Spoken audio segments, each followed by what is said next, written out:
a school teacher. But yeah, and Eckhart asked if I understood. I had only understood that one sentence, just to clarify. I only understand 1 out of every 10 words in German, so it makes for some wonderful confusion, usually. Just in case. Yeah. I'll just do this. This song requires no introduction, and then some of them will, and I'll introduce them.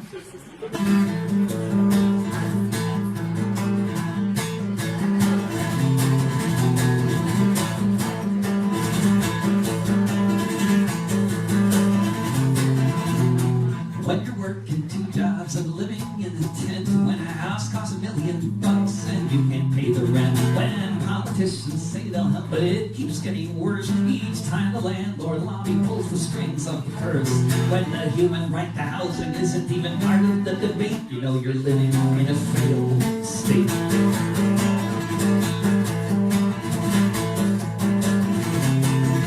When millions of citizens are spending half their lives locked up in a prison for trying to survive.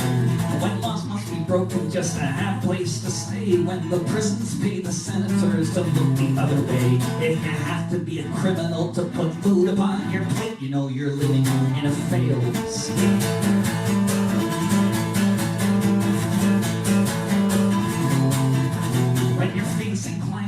Down when the trees are all on fire, when half the country's underwater, when a climate change denier runs the nation, and the opposition party votes for oil rigs and pipelines. It's not so much a country as it is a corporation buckling under its weight. You're living in a failed state.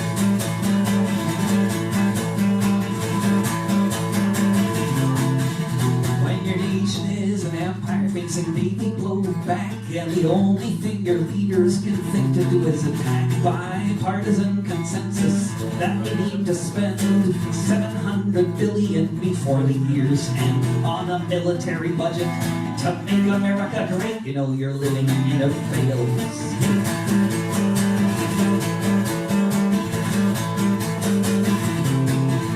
When almost every day some psycho with a gun has to open fire on a crowd before it's done. When a music festival becomes a free fire zone, and all they can say is it's okay now he was acting alone. Buy some armor, pray to God, and hide behind the gate. You're living in a failed state. You're living in a failed state. You're living in a failed state.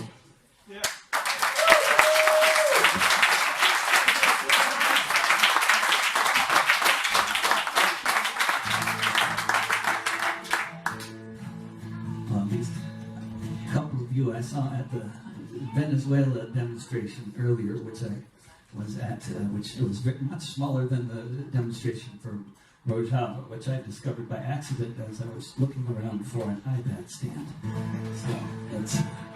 But I love a city where you can just be looking around to try to find an electronics store to buy an iPad stand in. And in the course of wandering around the city, I came across 5 demonstrations, and only one of them was large, but we're fine.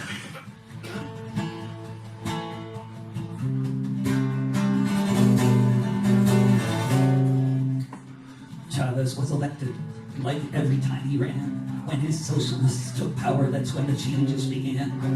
The opposition started attacking every forward move, but reforms went ahead, the people's welfare improved. A land of such riches that had always gone to so few was reaching places ignored since 1492 in Venezuela.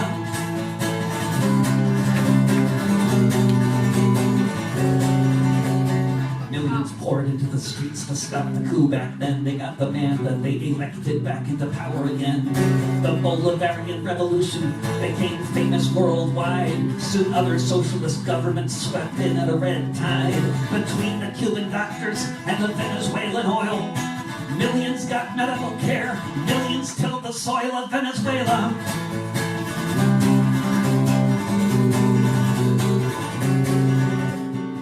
Bush began the sanctions, Obama imposed war, a slow-burning, destabilizing economic war.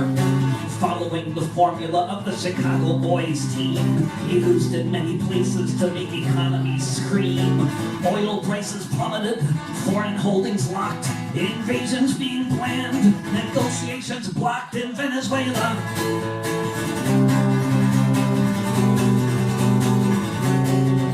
From the Haitian Revolution to Venezuela today, from the Seminoles to Salvador Allende.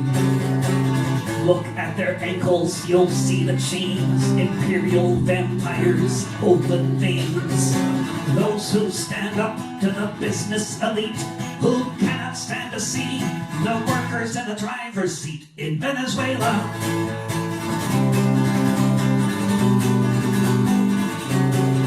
In Venezuela.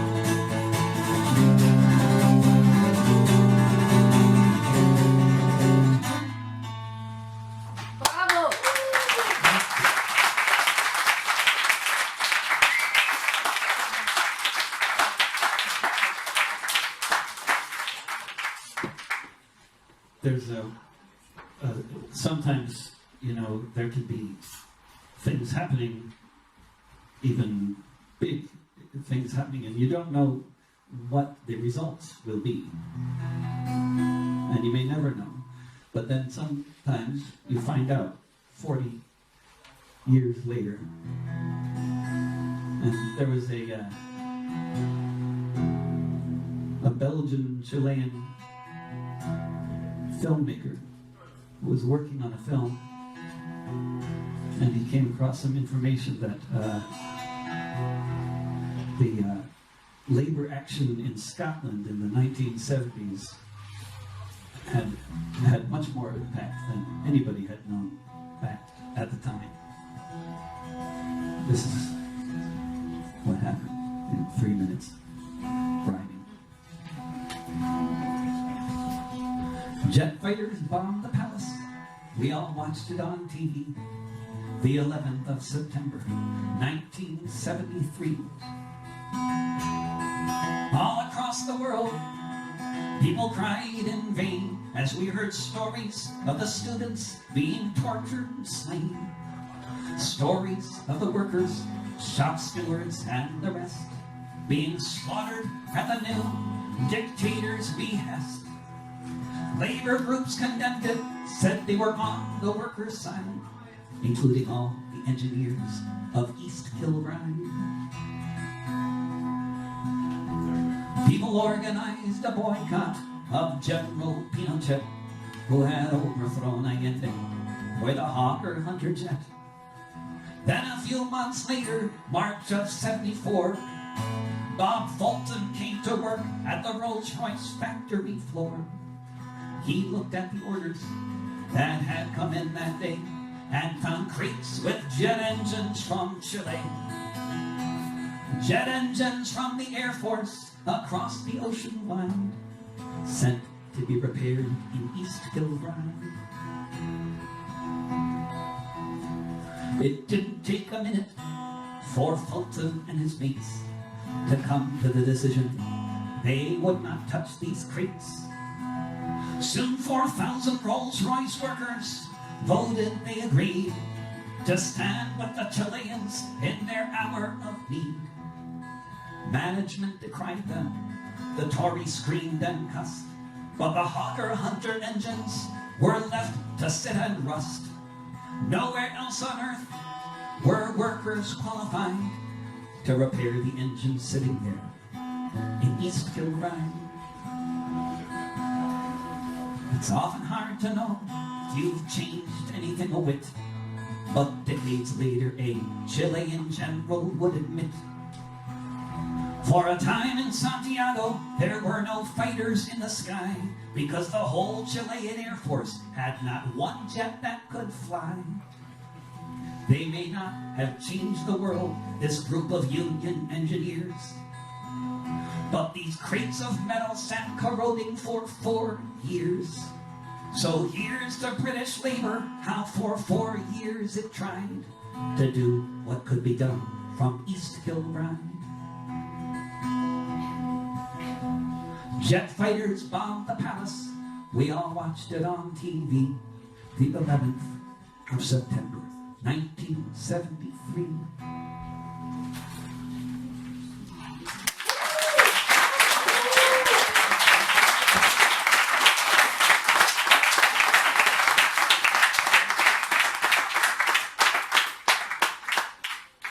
So,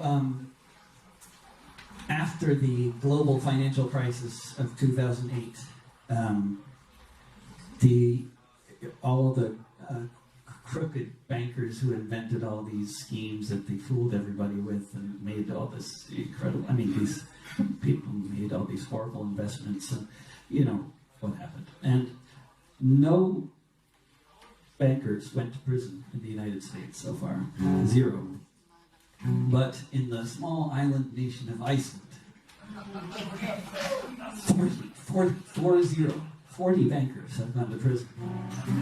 So this song is in celebration of the Icelandic banker jailers. It's a sing-along. It has a bad word in it, but you'll all be okay. Iceland is an island with 500,000 or so Vikings, mostly known for volcanoes, hot springs, and fishing, known for its welfare state for being good and socialistic. Certainly not known for being corrupt or nepotistic, but in the USA and Europe, when they were deregulating banks, Iceland's politicians took bribes and joined their ranks. Soon you had a situation one would think just couldn't be. A bank whose debt was worth 10 times the country's GDP. When Wall Street imploded, sure enough it spread. Banks all over the world were floating in the red. All over the world, governments made the plan to cut spending and raise taxes on the working woman and working man. The banks were bailed out while the people had to pay. But in Iceland, people thought there must be a better way. And the earth stood still a moment. Fear was struck in every top when Iceland told the bankers, Iceland told the bankers, Iceland told the bankers to fuck off. Lovely. Folks were in the streets of Reykjavik and just couldn't be ignored. They said this is a debt we Icelanders can't afford. Let's guarantee deposits of all our people, yes indeed. But as for all the speculators motivated by their greed to make really dumb investments, to them Iceland said good luck. Sorry for your losses, but we don't really give a fuck. The 1% all trembled when they took away the trough. When Iceland told the bankers, Iceland told the bankers, Iceland told the bankers to fuck off. You can't call them terrorists, and we cannot let this stand. Who do these peacenik blobs think they are in Iceland? They threaten isolation and economy in flames, but the Icelanders said sorry, but the banks can settle their own claims, so that might be harder for them now that they're under house arrest. Or else they fled the country as they were once unwelcome guests, and now Reykjavik's recovery just makes the fat cat scoff. Since Iceland told the bankers, Iceland told the bankers, Iceland told the bankers to fuck off. If you haven't heard of this example, perhaps there's a reason why. The owners of the world don't want this kind of shit to fly. They say we all must pay up in this shakedown by the mob. If we can't afford to pay the rent because we don't have a job, they say it's not their problem. If we're forever shackled by their debt, we must save the 1% from the fate they should have met. But there is an alternative, though it makes the fat cats cough. Since Iceland told the bankers, Iceland told the bankers, Iceland told the bankers to fuck off. Since Iceland told the bankers, Iceland told the bankers, Iceland told the bankers to fuck off.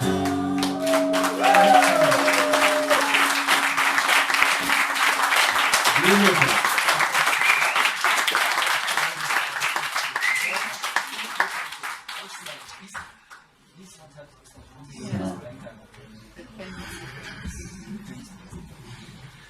There was a man who, during all the big protests in Iceland, which involved some amazing percentage of the overall population of the island when you consider, and there was one guy who took down the Icelandic flag above the parliament and raised the flag of the biggest supermarket chain in Iceland.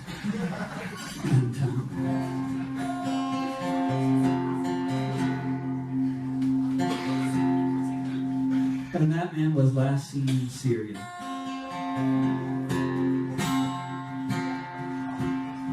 Listen to me, friends, from New York to California. Consider for a moment Sulamania, the last city volunteers would often see before they hiked over the mountain and joined the war for the freedom of the people of Rojava.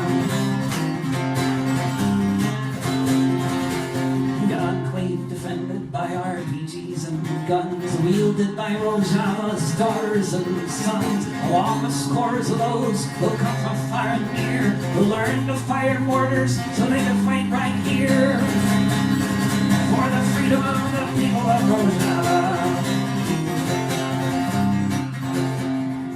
What makes a person go from Occupy Wall Street to marching through the desert with blisters on their feet, to risk life and liberty to face Islamic State, knowing that martyrdom would likely be their fate for the freedom of the people of Rojava? Something worth defending isn't hard to find, but not many will go off and leave their homes behind to go train on the mountain with the YPG, to go join somebody's struggle out of solidarity for the freedom of the people of Rojava. The blood of many folk has been spilled along the way, including several martyrs from the USA. So remember Robert Grant and Michael Israel, Powell, Todd, Jordan, McTaggart, how they lived and how they fell for the freedom of the people of Rojava, for the freedom of the people of Rojava, for the freedom of the people of Rojava.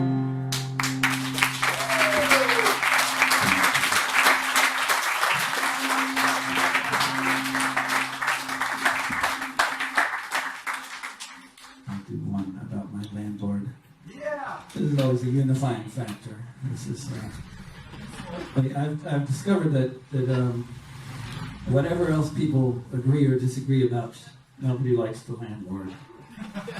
And that keeps on getting more extreme as Berlin and Copenhagen and many of the other places I play in become increasingly gentrified.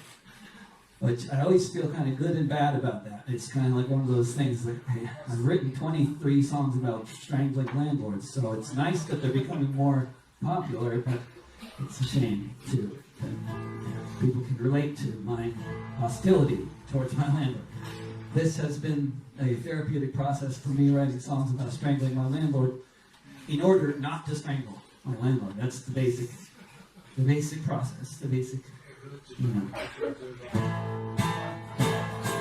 It's called Letter to My Landlord.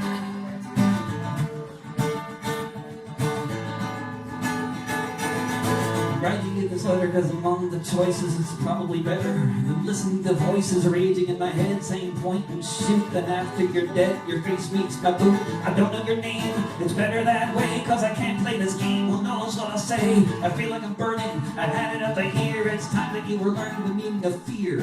I live in these apartments at your private property among your residents. Most of us agree that you're a piece of shit. How does that make you feel? We don't like you one bit and that's for real. We think you're a thief, that you don't care, seems your one belief. Whatever the market will bear, whatever you can get away with, what you can make us pay. If we ever get justice, you should fear that day. Landlord, landlord. But it's not just you, it's all your kin. The things you do cause the state we're in. You bribe the politicians so they let you off lead. Now the legal situation's just the one you need. For you to make millions, for profits to be high, but even billions won't be with you when you die. Hope you find a death you seek, meet the devil that you serve. If you live another week, that's more life than you deserve. Landlord, landlord. In the class war you're waging, there's no question who is winning. But if there's any justice, this is only the beginning. The next act in the play will be written by the tenants, and until your dying day, you'll be paying penance. Your assets will be seized, that's a given. You profiteers of misery, start spending time in prison. Then you can get a job, figure out what you do best. You can keep the house you live in, but we're taking all the rest. Landlord. Landlord. Landlord. Landlord. Yo, landlord.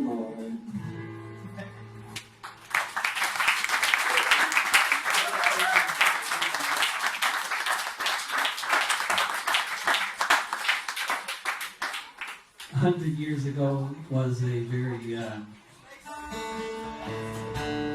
there's a lot going on in the world. And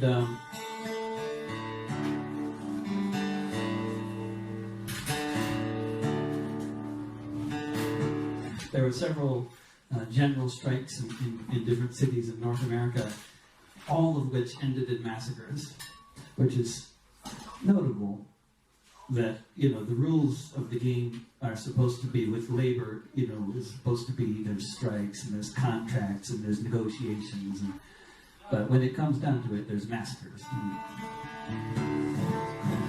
In the case of the Winnipeg General Strike in Winnipeg, Manitoba, and Canada, it kind of backfired in a big way.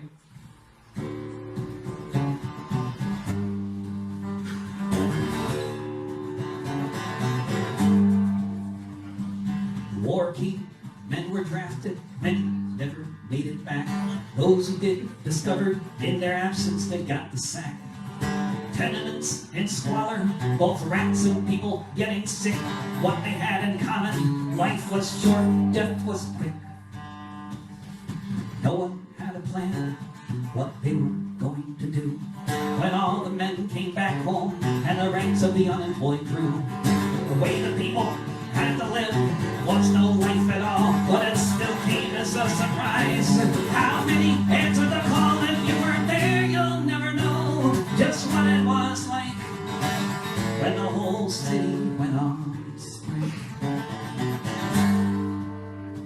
City leaders and newspapers, in many ways they tried to do everything they could to widen the divide between good Canadians and those they call alien scum, between those who missed conscription and those who beat the war drum. When the veterans marched in Winnipeg, they marched for everyone. Under the banner of the working class, the one big union. Everybody left their jobs, whether organized or not.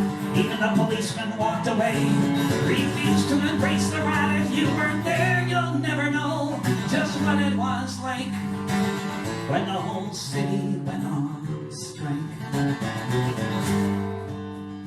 Mayor deputized the scabs, soon they shot 2 men who died in the city center on the hour when the scabs rampaged through the city, attacking anyone in the street, trapping people in alleyways, not even allowing them to retreat. Soldiers occupied the city, people hadn't eaten in weeks. The prospects for victory began to look bleak. People went back to their jobs, if indeed they even could. The bosses said they'd seek revenge, and many of them were. If you weren't there, you'll never know just what it was like when the whole city went on strike. Strike leaders were imprisoned, from where several were elected to the Canadian Parliament, and a monument was erected at Main and Portage, where a streetcar was overturned, driven in by strike breakers on the spot where it was burned. It was a century ago, but life is often still defined by which side you were on that picket line. Was your grandpa shot in the heart, or did they break his leg when the working class rose up and shut down Winnipeg? If you weren't there, you'll never know just what it was like when the whole city went on strike.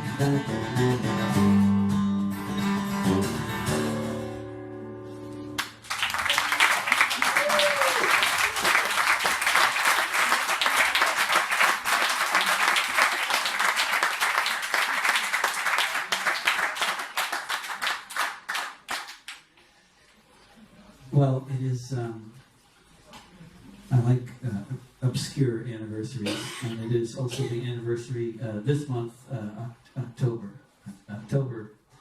2014. What the world learned, or some small percentage of people in the world learned, that the dog who had once been the most famous dog in all of Europe had passed away of complications from tear gas inhalation. And in the next few weeks, the video on YouTube to this song got 100,000 views in Greece.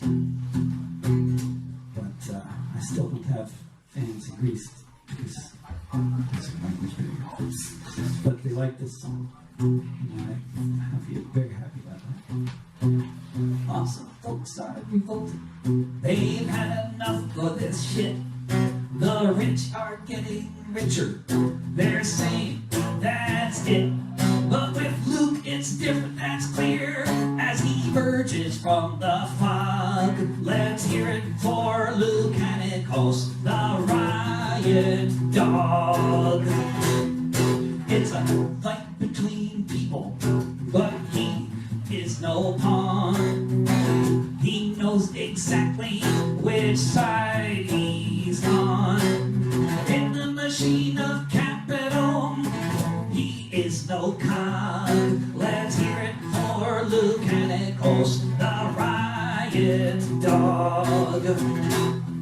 When a smoke bomb comes towards him, he kicks it back at the fuzz. He acts a bit different than a normal dog does. He's got a fan page on Facebook, but he's got no time for a blog. Let's hear it for Luke Hanikos, the riot dog. Let's hear it for Luke Hanikos, the riot dog.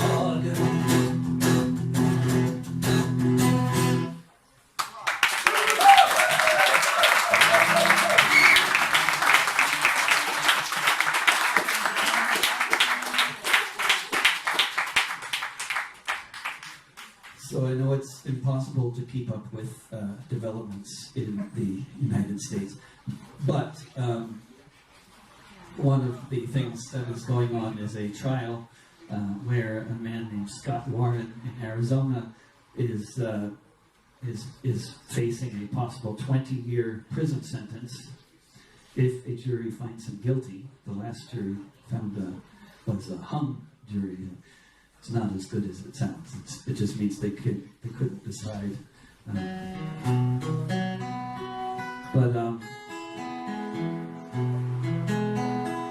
Not nearly as good as a hung parliament, which is also an expression they use in Britain. It has nothing to do with gallows.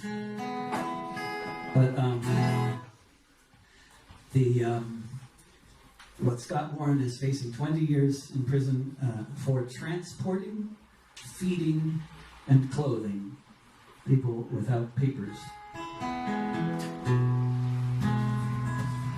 The implications for the rest of society are pretty clear if he's found guilty. If you go to Pima County in the Sonoran desert lands, you'll find the town of Ajo among the cactus stands. The only town you'll see, the only water too. When someone is thirsty, there's no question what you do. For well over a century, it was a normal thing to have an extra jug of water that you might bring. In the harsh Sonoran, Arizona summer heat, we'd rather give the vultures something else to eat. You didn't ask where I was going, nor where I'd been. I was hungry, you gave me food. I was thirsty, you gave me drink. I was naked, you gave me clothes. I was a stranger, you let me in. I have this book here, a story I learned well. I always thought I understood the tale that it tells. It's spelled out very clearly in Matthew 25. What a good Christian does when a stranger arrives. You didn't ask where I was going, nor where I'd been. I was hungry, you gave me food. I was thirsty, you gave me drink. I was naked, you gave me clothes. I was a stranger, you let me in.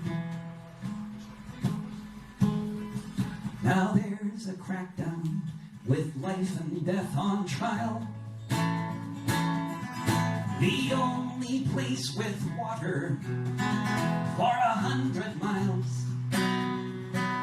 Facing 20 years in prison is a very mighty rod. Now all of us are forced to choose between Caesar and God.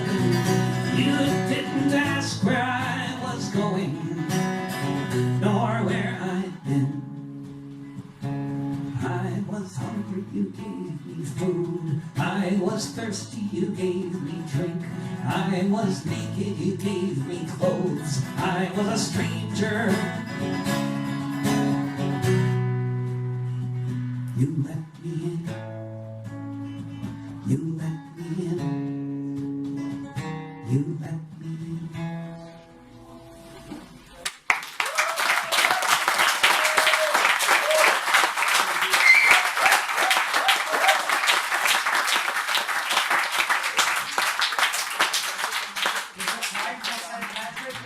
Yeah, exactly. That was the transition. That was the transition, yeah, because we're still in Arizona, see. It's, yeah. I kind of figured it out by accident. Other people have written books about this, but I'm an amateur historian, so I start by collecting stories and then realize they're connected.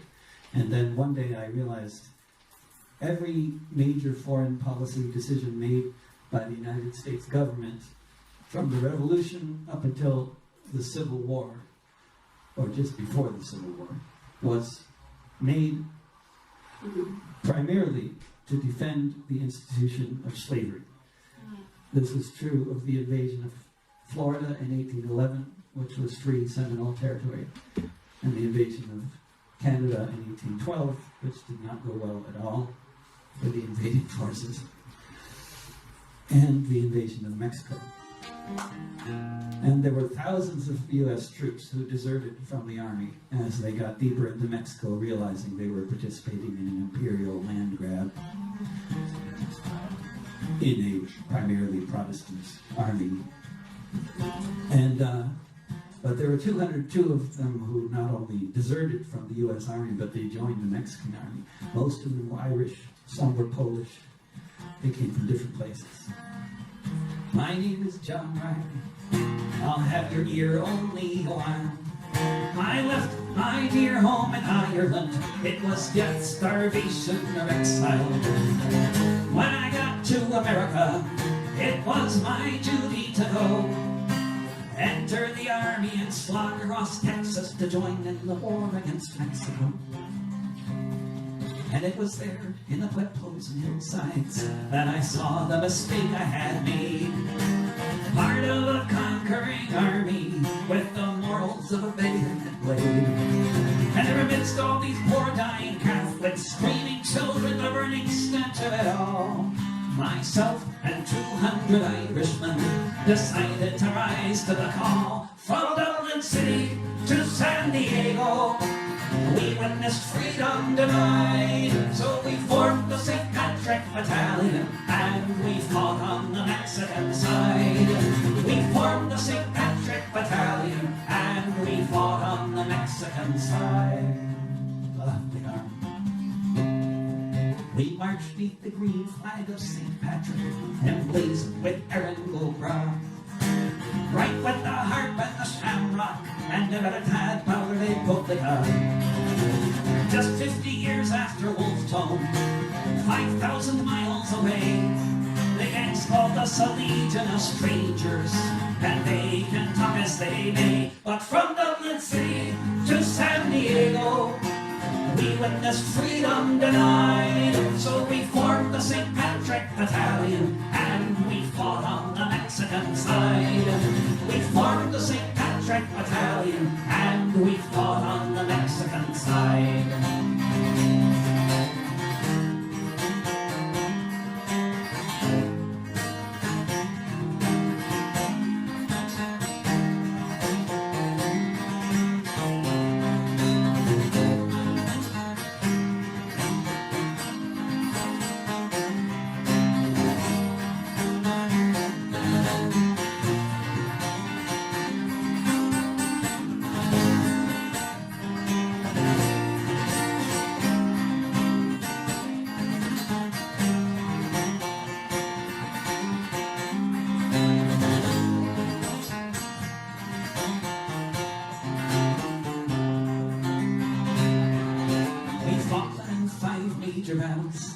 Churubusco was the last.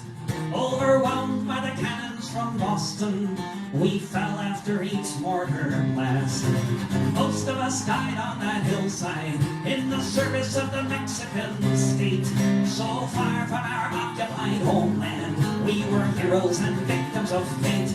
From Dublin City to San Diego, we witnessed freedom denied. So we formed the St. Patrick Battalion, and we fought on the Mexican side. From Dublin City to San Diego, we witnessed freedom denied. So we formed the St. Patrick Battalion, and we fought on the Mexican side. We formed the St. Patrick Battalion, and we fought on the Mexican side.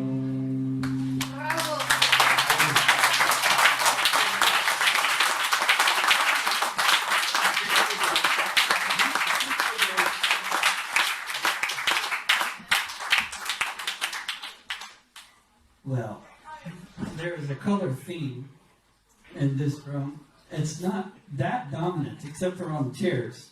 The cushions. Oh, yeah, here we go. And, but the first time the red flag was ever flown as a symbol of revolution, according to Wikipedia.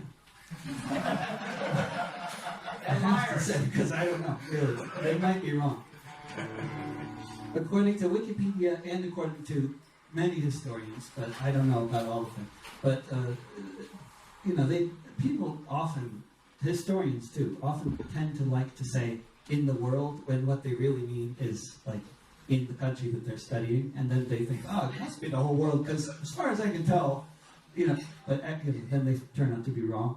Anyway, I think the first time the red flag was used as a symbol of revolution on planet Earth was in the town of Merthyr Tydfil in Wales in 1831, in late May. And it wasn't just a red flag. It was a red flag with a loaf of bread impaled by the flagpole with blood dripping from the bread. That was the symbol of this rebellion in Wales. It was just a few years before the labor movement really got started.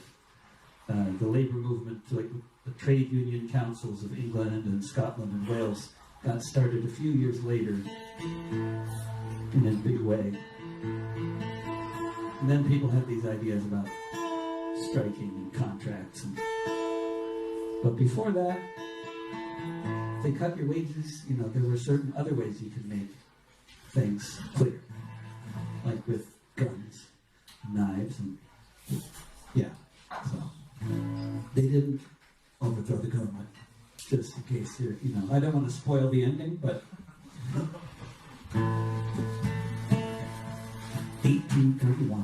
age of industry begun. For the working folk of Wales, life was short. With wages cut again, it was only sensible that then folks took over, shut down the debtors' court. The gentry pulled the wire, told their men to open fire and restore the rule of their estate.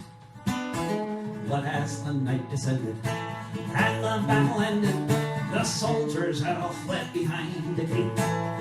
They chanted cheese and bread, and our children must be fed in the days when Wales rose against the crown. They chanted cheese and bread with a bloody lump above their heads when the red flag flew in Merthyr Town.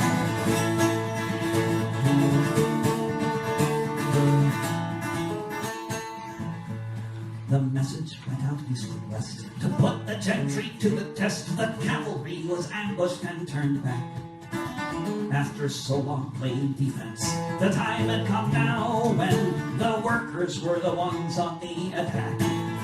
They chanted cheese and bread, and our children must be fed in the days when Wales rose against the crown. They chanted cheese and bread with a bloody lump above their heads when the red flag flew in Merthyr Town.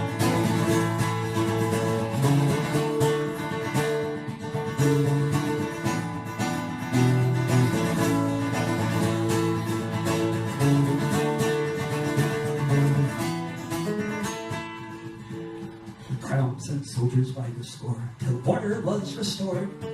Then came Dick Penderyn's execution, another martyr for the cause, meant to give us pause the next time people call for revolution.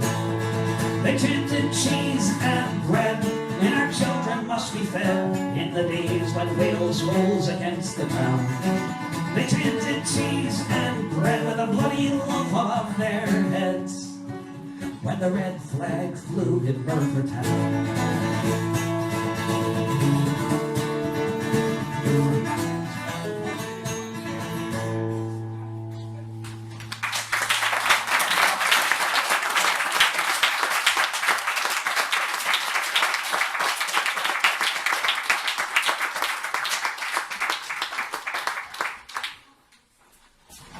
So I think one of my favorite things about Germany, I mean, it's a weird thing to say this, but I mean, it is still, as a history buff, is all those wonderful stones embedded in the sidewalks all over the place. And, we need to have them in a lot of other countries. And I've learned a lot from them, from those little stones. But one night a communist youth organization in Hamburg was leading a walking tour of the city on May 8th or 9th. And we came across the stones of the grandparents, the people I was walking with and staying with. This is a song about my friend Katerina's grandmother.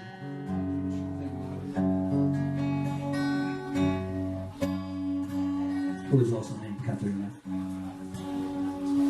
Katerina Jakob, long before she took that lead. Let's try that again. I got the last song in my head. Katerina Jakob, long before she took that lead, was organizing workers in Hamburg just the same. Organizing beneath the flag of deepest red, a new dawn of peace and freedom clearly shining in her head.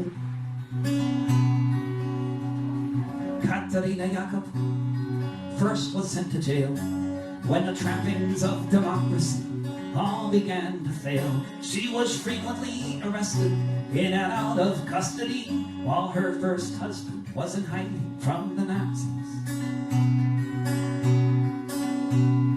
Katerina Jakob was acquitted of a crime, but the Gestapo had the last word. They weren't finished with her this time. She was sent to Ravensbrück, a killing hunger at her side. She heard of the execution, how her second husband died.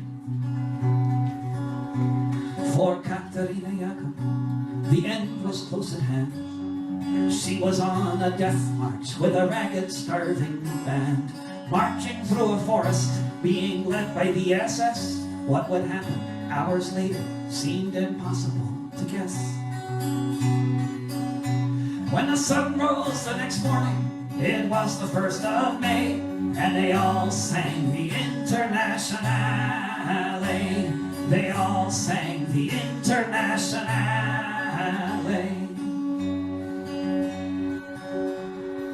Katerina Jakob thought about her children and the friends and comrades taking care of them, not knowing yet if any of them survived, not knowing that soon she'd see her daughters both alive. Katerina Jakob watched the German soldiers fleeing, streaming from the east, that's what she was seeing. Allied bombers flew above them, she thought they all might die, and then soon there was the silence of all the SS men.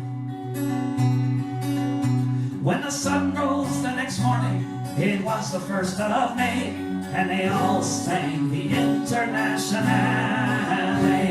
They all sang the Internationale.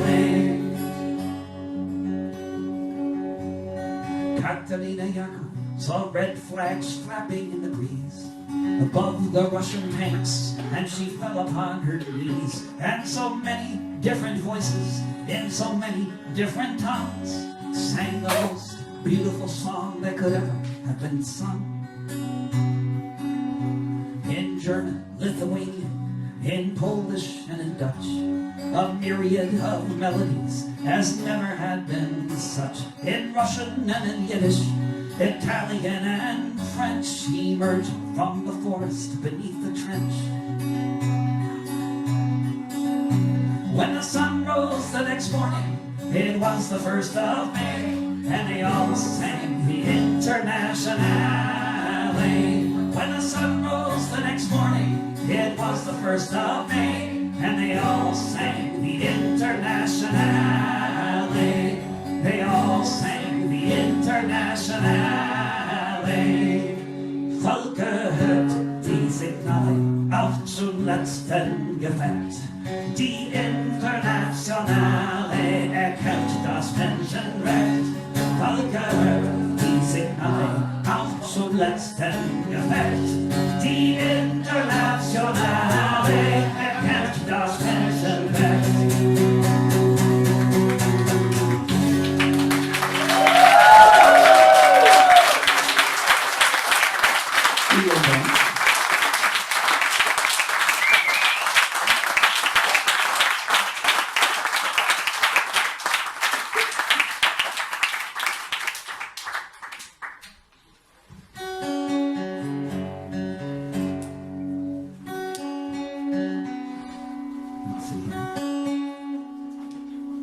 I wrote this song. I was afraid I was going to alienate all of my friends when I wrote this song. I did alienate, I think, about 11 of them. One of whom reached the age of 30, and I started hearing from him again. You know, these things happen. Not to insult the youth, but I was young too, and you feel everything more strongly when you're young. I mean, it's a good thing. But sometimes it's a bad thing. Mixed blessing. I have a toddler, so I know all about feeling things strongly. Toddlers feel everything much more strongly, because it's like new. Like, what do you feel? The first time you get bitten by a cat, you've never been bitten by a cat, you've never been bitten by anything. You know, that's a big deal. You know, it doesn't seem like a big deal now, but when you're 3, it's a big deal. You know?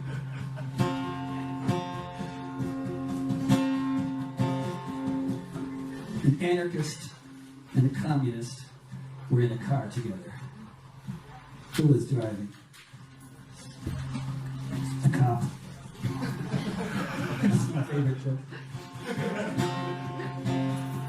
I like ecumenical humor and divisive music.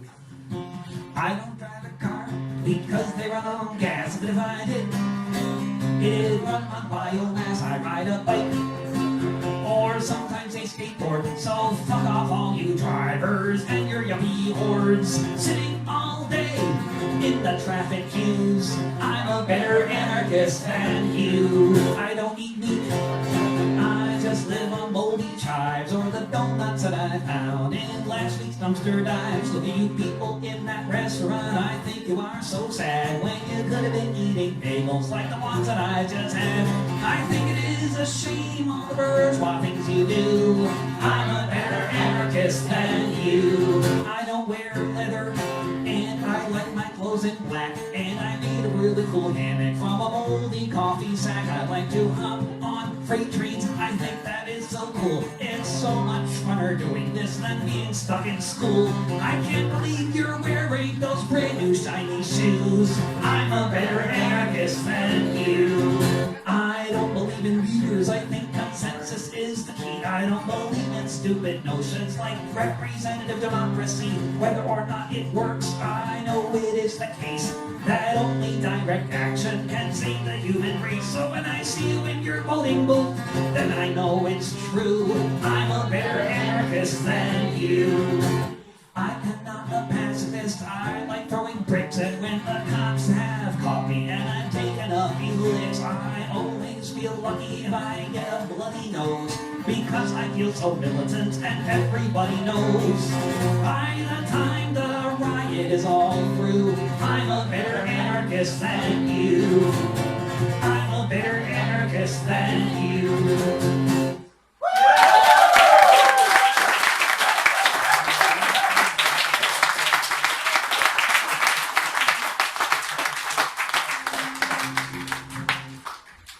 So some of my favorite people are these, they're often elderly religious Catholics who habitually, as soon as they get out of prison, they go and pour blood on a missile silo and go back to prison. And then you get to meet them in between prison sentences. And so sometimes it's like this legendary person that of course nobody outside of prison has met very much, you know. And then they get out of prison, it's like, oh, let's have this guy over for dinner and we're gonna, you know, we'll make plans, we'll do things, we've got a place for you to stay, you know. And then a few weeks later, he went and poured blood on another missile silo and he's going back into prison where the diet makes his diabetes worse, but you know, he has other things to worry about. But if like only 10,000 people, well placed in different countries with sledgehammers, swung them at the same time, then it could be more than just symbolic action, you know, because there's only so many fighter jets in the world or helicopter gunships, and they are all very susceptible to sledgehammers. In fact, like when they're on the ground, like the nose cone of a fighter jet is apparently worth millions of dollars and can be completely destroyed with one good swing of a sledgehammer. Airplanes are actually quite fragile things. Watched it on the TV. Machine guns fired towards the ground. Watch the people run. Helicopter gunship strafing the street. Watch the lining of the bodies in the Baghdad heat. They say these leaks had consequences, and I must agree. When I saw them fire on the children, it affected me. I thought, what if I were wearing the other shoe? If I had a hammer, what would I do? I am just a person, like anyone. I am just another mother's son. I have no special powers. I cannot fly, not like that helicopter gunship up in the sky, sending all those bullets all around to the journalists and children on the ground. I am just one man, that very true. But if I had a hammer, what would I do?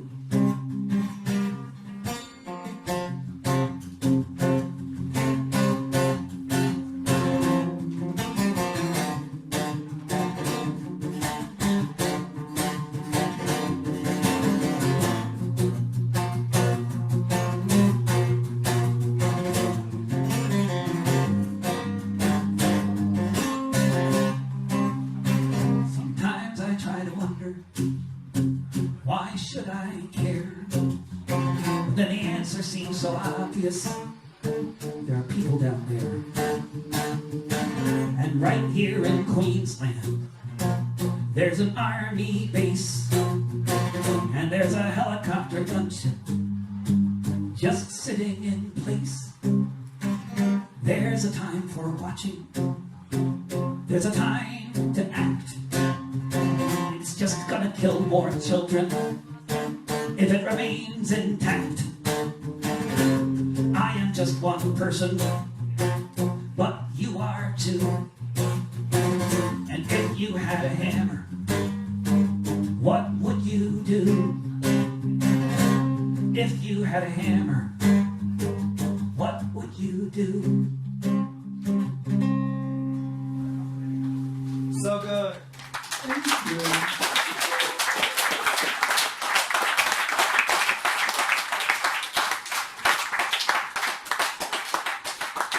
Well, I'm going to do one more song, and then we are going to shut off the amplification and call it a night. But thank you so much. You've been just wonderful. And if I have records and posters over here, if anybody's interested. And if you can remember my name, then you can find me online. I'm on Spotify and YouTube and all those places.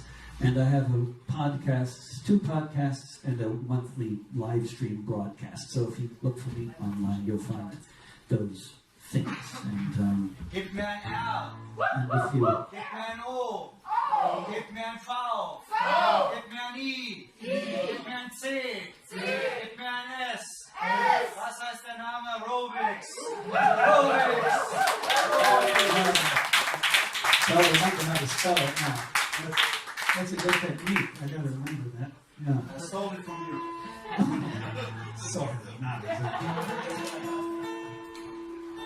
And if you want to learn how to support artists like me and others in the post-merch era with our income at roughly half what it used to be, which is, of course, true of many other professions, journalists, it's not just us. But we often do a subscription model of survival, and if you want to read about that, you can go to my website, davidrovics.com.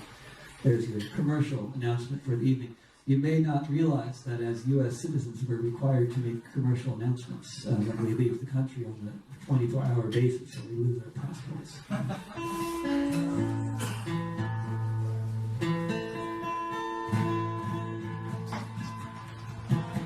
Oh, and I'm playing in Freiburg on Monday night, and the Hambach Forest on Wednesday, and then I go to Ireland and England and Scotland. If you know anybody in Freiburg or in the middle of the woods somewhere near Cologne, the death toll keeps mounting. It's time to turn on my phone. Another mass shooting. Another free fire zone. The failed states of America. White supremacist rule. A society ridden with victims and tools. The fires keep burning, completely out of control. Makes you miss the old days of the ozone hole. The snow is all melting, the lakes of Greenland, the best hope that I have, I hold in my hand. If there's a tomorrow, and when yesterday's through, you have me.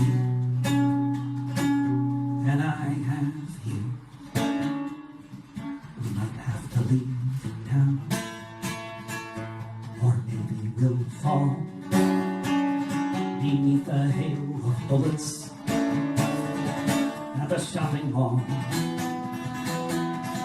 Perhaps we'll be arrested.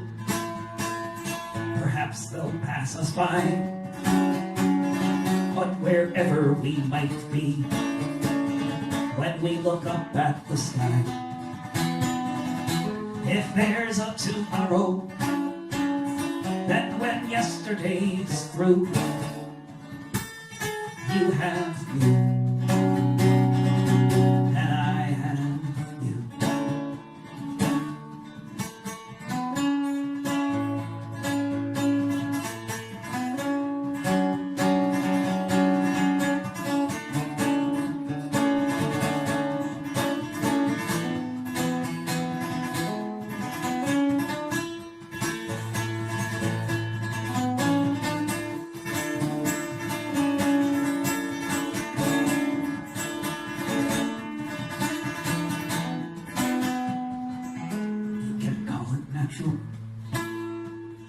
Made by humankind. We'd like it to be different, but this is the place we find. The one we inherit, the one we're in now. Whatever might come of the future, why, when, how? If there's a tomorrow, then when yesterday's through, you have me, and I have you.